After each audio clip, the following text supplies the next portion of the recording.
25 જૂનના રોજ અમદાવાદ જિલ્લા સહિત સમગ્ર રાજ્યમાં અને દેશમાં સંવિધાન હત્યા દિવસ નિમિત્તે વિશેષ કાર્યક્રમો યોજાવાના છે। ત્યારે પદ્મશ્રીથી સન્માનિત ઇતિહાસકાર અને સાહિત્યકાર વિષ્ણુ પંડ્યાએ 1975ની કટોકટીના એ કાળા દિવસોને પોતાના અનુભવો વર્ણવ્યા હતા। તેમણે જણાવ્યું હતું કે દેશભરમાં કટોકટી લાગુ પડી તેનો સામનો કરવા ગુજરાતમાં બંધારણ બચાવ પરિષદની રચના થઈ હતી।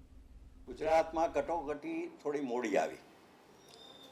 1975ની 26મી જૂને કેન્દ્ર સરકારે અને રાષ્ટ્રપતિજીએ જે આદેશ બહાર પાડ્યો ત્યારે ગુજરાતમાં જનતા મોરચા સરકાર હતી અને મોરચા સરકારે સૈદ્ધાંતિક નિર્ણય લીધો હતો કે અમે કટોકટીના જે પ્રતિબંધો છે એ માનશું નહીં અને લોકોને સ્વતંત્ર રીતે રહેવા દેશું।